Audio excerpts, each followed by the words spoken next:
किसान भाइयों नमस्कार, मैं पुनीत सिसोदिया। किसान भाइयों, आज की इस वीडियो में हम बात करने वाले हैं कि जब हम कोई भी सब्जी वर्गीय फसल लगाते हैं, यानी कि कोई भी सब्जी वर्गीय फसल की खेती करते हैं, तो हर फार्मर चाहता है कि उसका जो प्रोडक्शन है वो अच्छा हो, क्वालिटी वाला हो। लेकिन प्रोडक्शन अच्छा लेने के लिए हमें जो फर्टिलाइज़र है अपनी क्रॉप में वो अच्छा देना पड़ेगा, यानी कि टाइमली फर्टिलाइज़र देना पड़ेगा।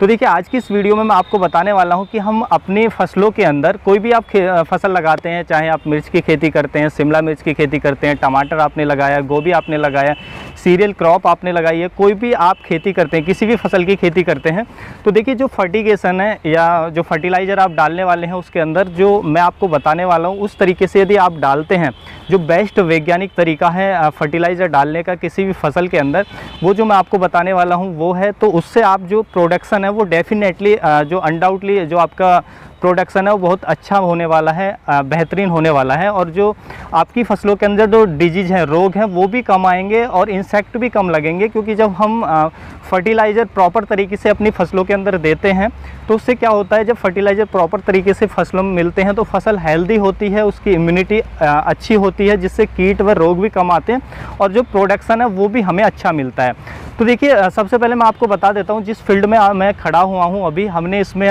कैबेज लगाया हुआ है, यानी कि बंद गोभी आप देख सकते हैं, और मैं इसमें मिर्ची की भी हमने लगाई हुई है, मिर्ची की क्रॉप लगाई हुई है, और हमने कोलरबी लगाया हुआ है, और हमने इसमें कॉलीफ्लावर यानी कि फूल गोभी लगाई हुई है, गाजर हमने लगाई हुई है, और हमने मक्का भी लगाई हुई है। थोड़ी थोड़ी हम लगाते हैं, ट्रायल के पर्पज़ से हमने लगाई हुई है। तो मैं आपको वो चला देता हूँ, वीडियो में आपको दिखा देता हूँ क्या क्या लगाया हुआ है। तो आप देख सकते हैं जो भी हमने क्रॉप अभी इसमें लगाई हुई है इस फील्ड के अंदर, तो उसकी जो क्वालिटी है आप देख सकते हैं, वो जो क्रॉप है बहुत हेल्दी है, हेल्दी ग्रो कर रही है और बहुत ही अच्छी क्रॉप है अभी तक, और ये जो प्रोडक्शन है उसका हमें अच्छा ही मिलने वाला है। और इस पर कीट भी कम है, रोग भी कम है। उसके पीछे का कारण है कि जो फर्टिलाइज़र हम दे रहे हैं वो अपनी क्रॉप को समझ के और अपनी सॉइल को समझ के हम इसमें फर्टिलाइज़र दे रहे हैं। देखिए, हमने लास्ट ईयर भी और उससे पहले भी हमने इसमें क्रॉप लगाई थी, यही क्रॉप लगाई थी हमने, मिर्ची भी इसमें लगाई हुई थी, सेम फील्ड में हमने इसमें बंद गोभी भी लगाई थी। लेकिन हमें 2 साल से इसमें जो प्रोडक्शन है वो अच्छा नहीं मिल रहा था, और हम जो फर्टिलाइज़र है वो भी काफ़ी अच्छे तरीके से दे रहे थे। यानी कि हम शुरुआत में जैसे फास्फोरस की ज़रूरत होती है तो हम जो 05234 है वो इनिशियल स्टेज में वो चला रहे थे, 19-19 हम चलाए जा रहे थे अपने खेत के अंदर, और भी जो फर्टिलाइज़र है हम वो दे जा रहे थे। लेकिन जो प्रोडक्शन है वो हमें अच्छा नहीं मिल रहा था, हमारी जो क्रॉप है वो अच्छी नहीं हो रही थी। उसके पीछे का एकमात्र कारण था क्योंकि हमें अपनी सॉइल का नहीं पता था उस टाइम पे कि हमारी सॉइल के अंदर किस चीज़ की कमी है और किस चीज़ की अधिकता है। लेकिन हमने क्या किया, अभी ये जो आप क्रॉप देख रहे हैं इसको लगाने से पहले हमने अपनी जो सॉइल है उसको टेस्ट कराया, सॉइल टेस्ट हमने कराया, जिससे हमें पता चला कि हमारी सॉइल के अंदर जो फास्फोरस है, देखिए मैं सॉइल टेस्ट का जो स्क्रीनशॉट है वो लगा देता हूँ, यानी कि इमेज मैं आपको लगा देता हूँ, आप वो देख सकते हैं वीडियो में। तो देखिए, हमने जो इसमें जब सॉइल टेस्ट कराया तो हमें पता चला कि हमारी सॉइल के अंदर जो नाइट्रोजन है वो कम मात्रा में, यानी कि नाइट्रोजन की डिफिशियंसी, और फास्फोरस आप देख सकते हैं, फास्फोरस इसमें अधिक मात्रा में था, और पोटेशियम भी इसमें अधिक मात्रा में था, यानी कि आप देख सकते हैं हाई है। तो देखिए, पोटेशियम फास्फोरस जब अधिक मात्रा में था और हम पहले क्या कर रहे थे, इसमें पोटेशियम दिए जा रहे थे, हम फास्फोरस दिए जा रहे थे, उससे क्या हो रहा था, क्योंकि वो पहले से ज़्यादा था तो वो टॉक्सिसिटी शो कर रहा था हमारे प्लांट के अंदर, हमारी फसल के अंदर, जिससे जो हमारी फसल है वो अच्छी नहीं हो रही थी। और जब कोई भी फर्टिलाइज़र ज़्यादा होता है तो उससे क्या होता है कि दूसरे तत्व हमारे पौधे को नहीं मिल पाते हैं, जिससे जो न्यूट्रिशन इम्बैलेंस होता है प्लांट के अंदर, क्रॉप के अंदर, जिससे रोग ज़्यादा आते हैं, डिजीज़ ज़्यादा आते हैं। इससे हमारी क्रॉप जो थी वो अच्छी नहीं देखने को मिल रही थी। तो जब हमने सॉइल टेस्ट करा लिया तो हमें पता लग गया कि हमारी सॉइल के अंदर जो नाइट्रोजन है वो लो मात्रा में है। तो इस बार हमने क्या किया, नाइट्रोजन को ज़्यादा दिया, और हमें पता लगा कि फास्फोरस आप देख सकते हैं इमेज में कि फास्फोरस और पोटेशियम वो हाई मात्रा में था। तो इस बार हमने पोटेशियम और जो फास्फोरस था वो हमने इस बार नहीं दिया, हमने बेसल डोज में भी नहीं दिया, क्योंकि वो पहले से ही ऑलरेडी हाई डोज के साथ हमारी सॉइल में पड़ा हुआ था।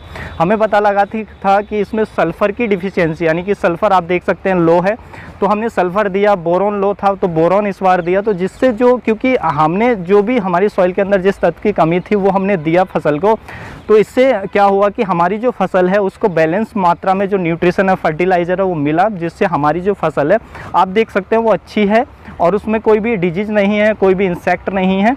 तो देखिए, यदि आपको भी अपनी कोई भी फसल आप लगा रहे हैं, जिस फील्ड में लगा रहे हैं, तो यदि आपको अच्छा प्रोडक्शन चाहिए तो आपको पहले ये पता होना चाहिए कि आपकी सॉइल के अंदर किस चीज़ की कमी है, किस चीज़ की अधिकता है।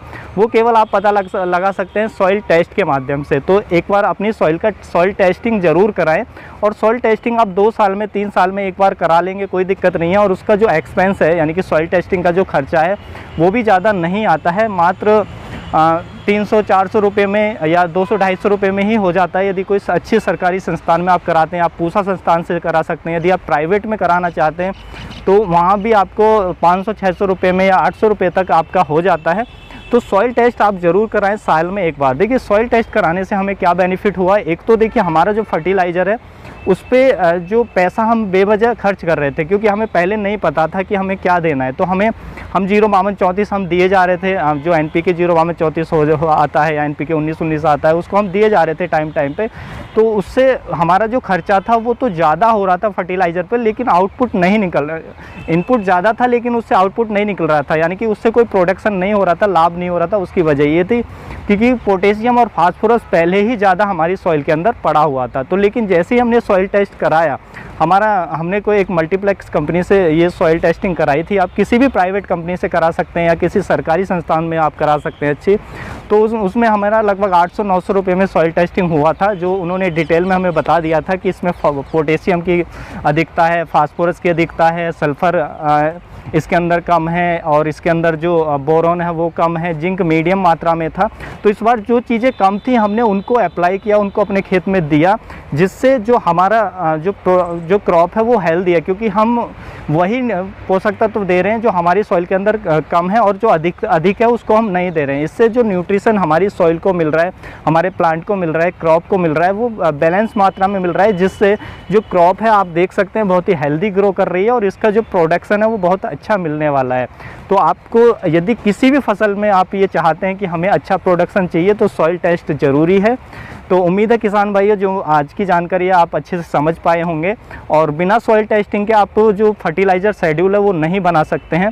कोई भी कितना ही बड़ा साइंटिस्ट क्यों ना हो, हम मुझे भी कमेंट करते हैं कि हमें इस क्रॉप के लिए फर्टिलाइज़र शेड्यूल दीजिए। देखिए, फर्टिलाइज़र शेड्यूल दिया जा सकता है आपको उसके अकॉर्डिंग कि उस क्रॉप जो आप क्रॉप बताएंगे तो उस क्रॉप के अकॉर्डिंग कि वो ज़्यादा क्या लेती है सॉइल से, कौन सा तत्व लेती है, या किस स्टेज में जिस तत्व की ज़रूरत है उस हिसाब से बना के दिया जा सकता है। लेकिन आपकी सॉइल का नहीं पता है कि आपकी सॉइल के अंदर क्या है, वो आप केवल सॉइल टेस्टिंग के जरिए ही पता लगा सकते हैं।